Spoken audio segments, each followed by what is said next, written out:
Life. Lisa Pezik here. And today I want to chat with you about high level masterminds. Now, for some of you that don't know maybe what a mastermind is, it's where you get together with a group of peers working on a similar goal. You're all working towards online marketing, being an expert speaker, health and fitness coaching, and there's typically a leader or an organizer or someone whose mastermind you're joining, a mentor that you choose to work with. Now, I've been in 3 masterminds. I'm actually 4, I should say now, because I was in a kind of mini mastermind to start, just to kind of test the water. So this is my 4th mastermind that I've been in.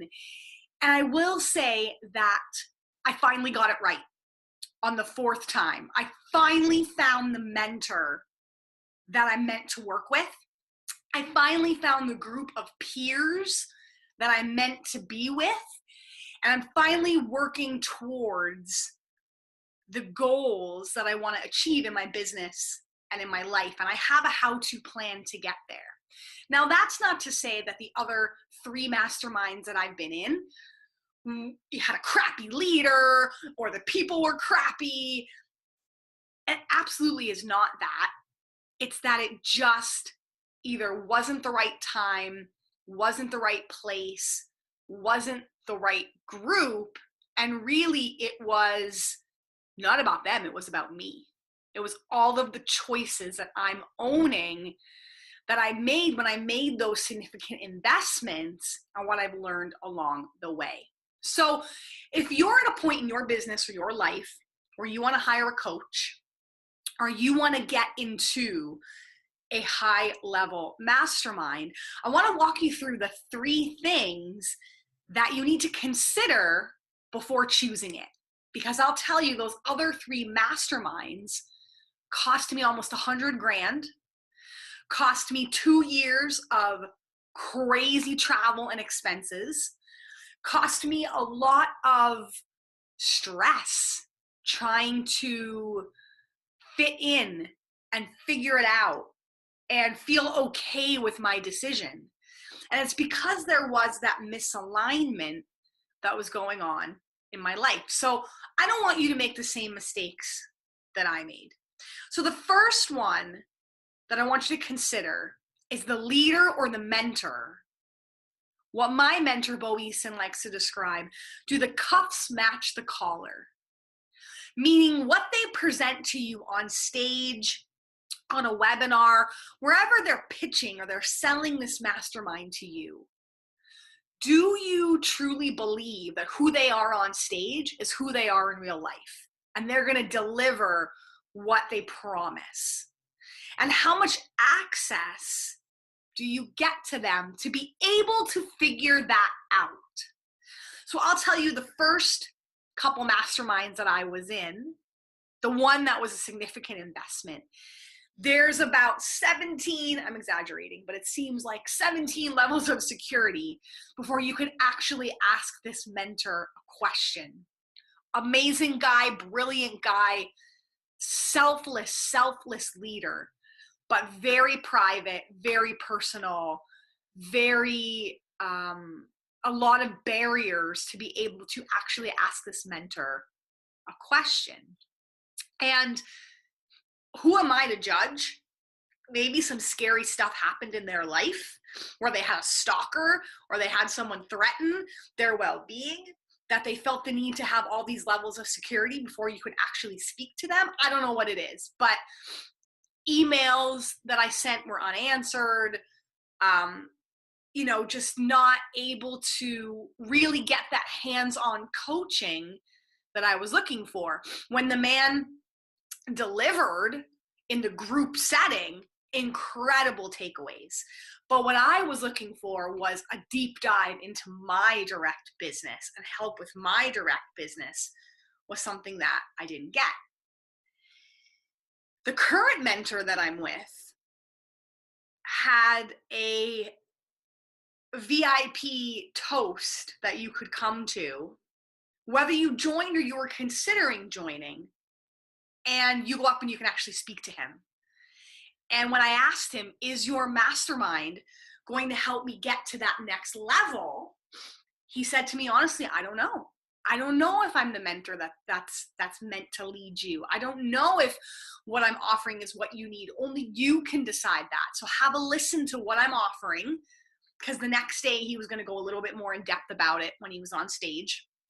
And if that resonates with you, then yes, you should do it. And I thought that was really honorable, that he wasn't trying to pitch me or sell me in that moment. He was leading with what was best for me. Because a lot of people will tell you they're the greatest thing since sliced bread, and they don't actually have your integrity at hand. Another mastermind I was in, they gave a curriculum and they didn't actually deliver any of that curriculum that they said. We were supposed to be learning all these modules, and ended up just being a random group coaching call here or there. So do you believe the mentor is going to follow through with what they say they're going to deliver? And this mentor that I'm with now, once you join, after the very first event, you actually go to dinner at his house with his wife and his family, and we all go together. And when I was there, I was able to ask several questions and have good conversations with him and his wife, and it was like an open book. And he's said that many in the industry say he's crazy for doing that you can never have a client in your home when you lead these high level masterminds and you keep a high profile. And that's just not the way they operate. And for me, that spoke volumes to me, that you take the time to answer my questions, you let me in your home, you show me how you live, you don't try to sell me. What I'm seeing on stage, the integrity of who you are is who you are off of that stage. So my best advice there is trust your gut. If you have the gut feeling that the cuffs do match the collar and this person truly is who they say they are, then it's a good move for you. But if there's something in your gut that you're like, oh, I just don't know, I'm just not sure, then you're probably right. And you should probably reconsider and ask more questions until you know 100% either way. I'm reading a book right now called White Hot Truth by Danielle Laporte. I've never read any of her books yet, and I love it. And she was talking about how there's a lot of spiritual gurus out there that are preaching love and forgiveness and purity, and then after their talk, she sees them out back smoking cigarettes and cursing, and the cuffs clearly don't match the collar. And that happens a lot. We have a lot of thought leaders, a lot of spiritual leaders that are saying one thing and doing another. And again, I think everyone is trying to do their best. Everyone's trying to be the best version that they can to serve people. But again, it's your time, it's your money, it's your investment.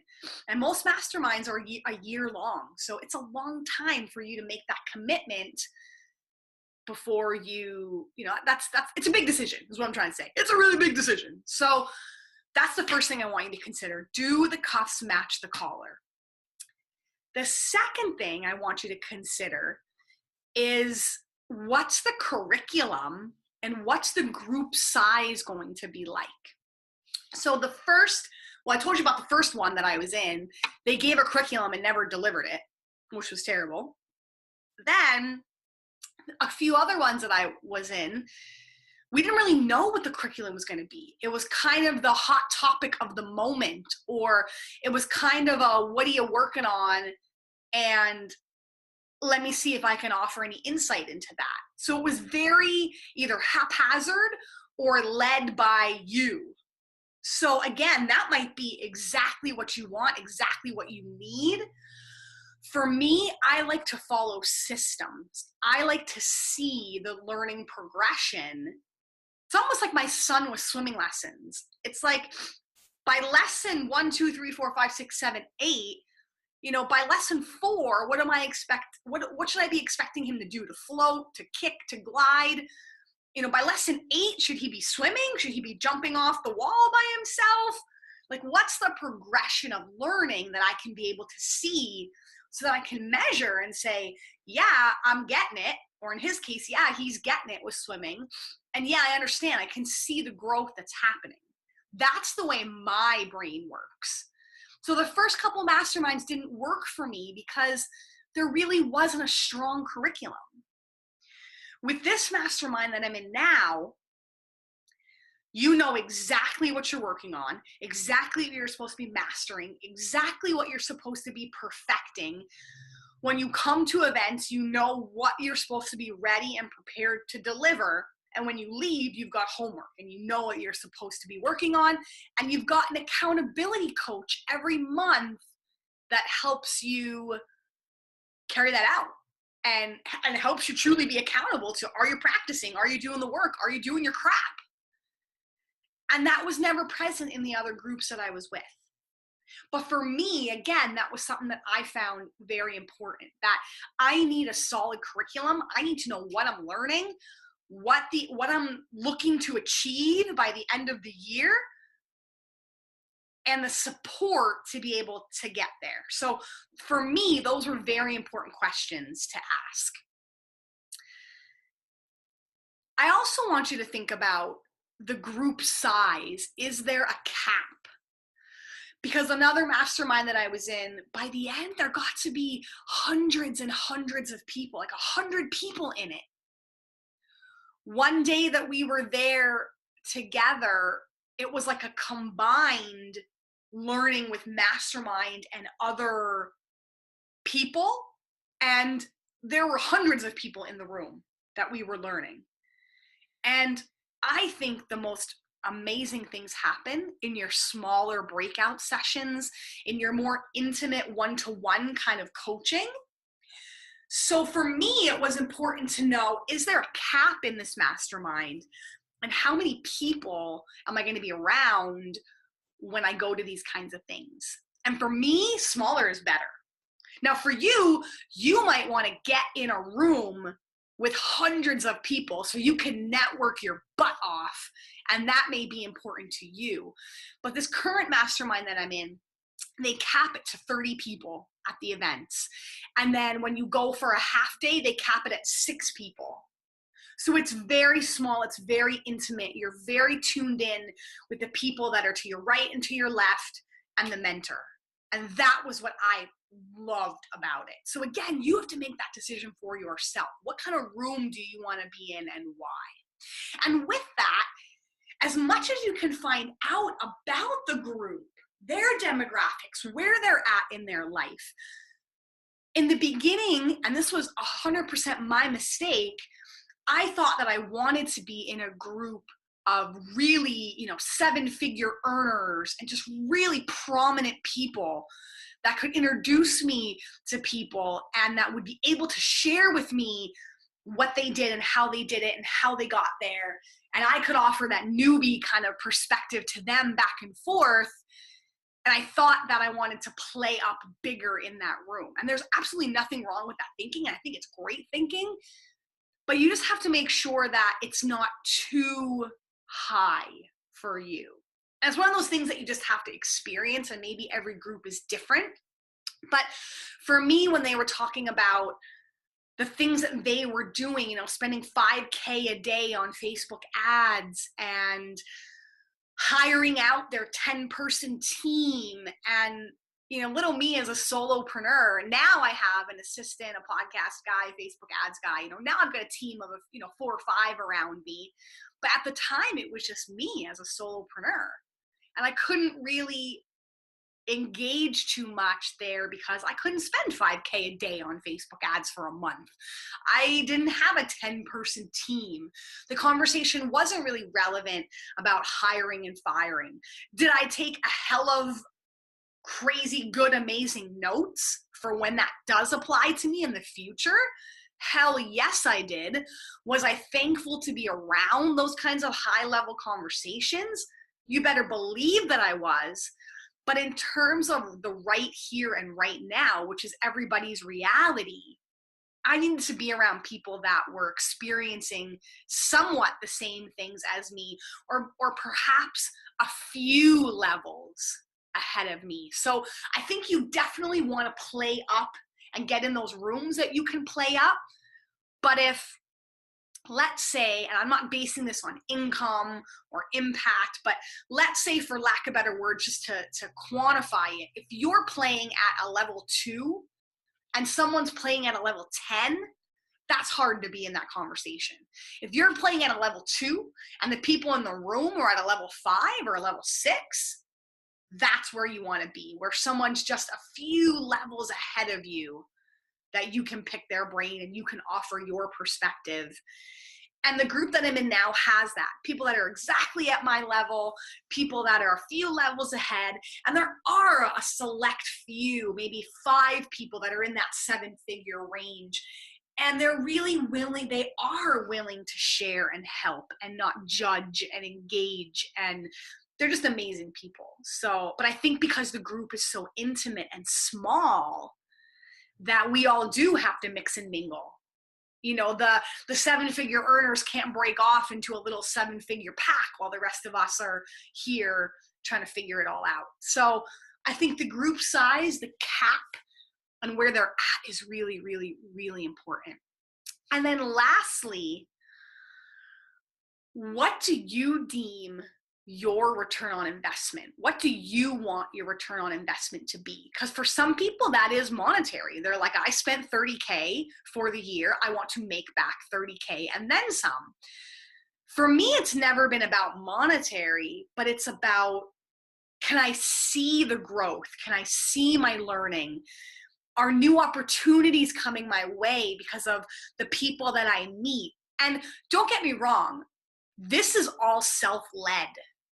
You don't join a mastermind or a group coaching program or hire a coach and say, okay, coach, teach me.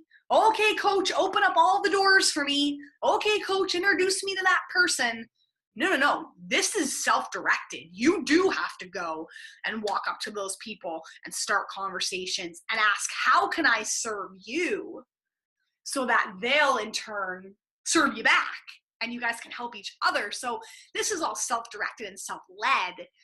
But what do you want your return on investment to be? For me, it was new opportunities to speak, opportunities to write, opportunities to be on podcasts, opportunities to get on television, opportunities to get at conferences where I can network and meet people and learn.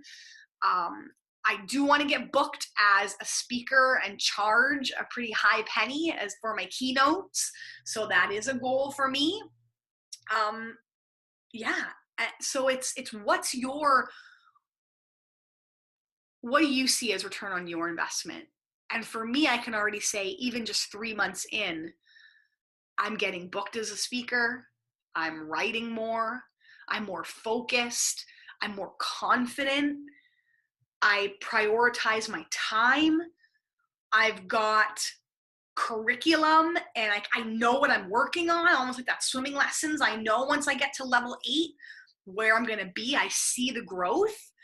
So for me, I've already gotten my return on investment just 3-4 months in. So I can't wait to see next year where I'm going to be at by May of next year. I can't wait to see the growth, because I'm doing the work and I know exactly what I'm supposed to be doing, and I'm with the right mentor and I'm with the right people, and it just feels right. I'm jazzed about it. I'm excited about it. I'm not stressed about spending money to go to these events and these things, because I know that I come back a better person. And that's what I think you need to figure out if you're considering joining a group coaching program, a high-level mastermind, anywhere that you're making a significant investment in yourself, in your business, in your health, in your life, in your relationships, wherever it is. Do the cuffs match the collar? Is there a curriculum? What is the promise? What's the size of the group? Is there a cap on that?